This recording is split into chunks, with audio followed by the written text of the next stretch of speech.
Morning for today's ayan guys, order po ako sa TikTok na toothpaste with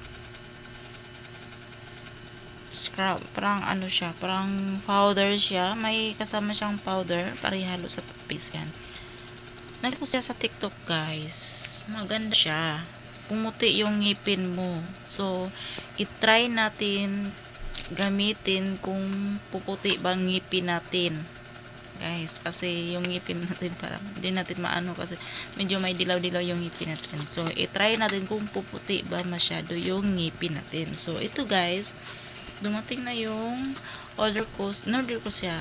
I-try ko siya kung legit ba to. Iskuban Vitamin C Prebiotic Whitening Tooth Powder. Oh, di ba? Ito siyang powder. So, magamit ka nito guys. Mag-toothpaste ka. Pag kuha ka ng ilang, maglagay ka ng toothpaste sa toothbrush. Tsaka haluan mo na siya nito. Para daw pumuti yung ngipin natin. So, itry natin kung legit ba guys. Kasi, sabi nila, puputi daw. Yun din nakita ko sa TikTok. So, itry natin guys kung puputi ba ang ngipin natin. Kasi, syempre, may dila-dila yung mga ngipin kunti. Ayan, ito po yung toothpaste niya guys. Oh.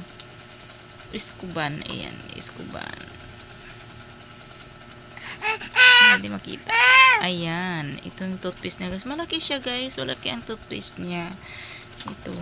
183 lang siya guys. 3 piraso. Isang toothbrush, isang powder, at saka isang toothpaste. Ayan. So, itry natin kung legit ba to guys. Kung legit, update ko kayo kung puputi yung ngipin ko. So, itry natin. So, ang anak kong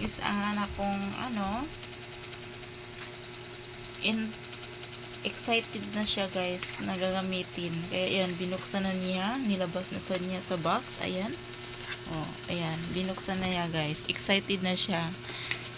So, itry natin kung puputi ba siya guys ha. I-update natin kung ano siya, kung legit siya. I-update ko kayo. Sige, bye-bye. Thank you for watching. Bye-bye.